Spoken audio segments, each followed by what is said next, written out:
right, so today we've got a few things going on. We still need to do the door seals. I don't know if I'm going to mess with that today, though, oddly enough. But we've got a lot of little things. One thing that's driving me nuts is the door locks aren't working, and I really need that. I really need the door locks to work. So I think I might mess with that today, because I'm hoping it's probably an easy fix. And we need the doors to lock. I mean, that's like kind of a 101 thing. So we're gonna pull Frankie out, mess with that, and boom, baby.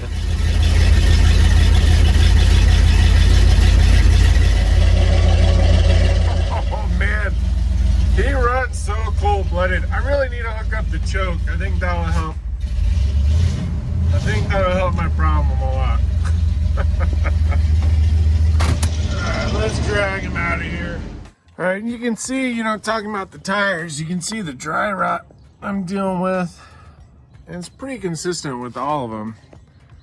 So definitely need to get these swapped out. This one's looking a little low also, so I'll probably just start with inflating this. And then, we'll get to work with the other stuff. The other thing too that we really got to look at is this dash. The dash isn't fully working. That might be just as pressing, so I'm gonna probably try and do both. We'll see what I do though. I mean,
question for the group. Does anybody know what this thing right there goes to?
right, so just to get you an update, so we got the dash all put back together. The thing I'm really excited about is I'm pretty sure I fixed the speedometer. So that's really cool. Got it cleaned up a little bit behind there. Got the toggle switches a little better secure, this a little better secure. And got the door with all the, except for this one. For some reason, that one's giving me a hard time. So it does kind of have a gap. It's like over a little too much. I don't know what's up with that, but it's okay. I mean, it feels secure. I'm gonna leave it at that for now. And then I figured out with the door, it's because the key is a little worn down. So if I lift the key, it'll lock and unlock. So we're gonna try and get a new key and see if the new key will help with that. But the door locks actually do work. It's just the key is worn down. So that's good. So we're making really good progress. Want to drive it around and see if that the speedometer works now. And boom. Look at that. We fixed the speedometer. It's working. I mean, it's not perfect, but it's working. I'll take it. Huge thank you to everybody who watches and supports the channel. We're gonna call that good. Fixed 3 things today. Boom, baby. How do you go wrong there? You really don't. Boom.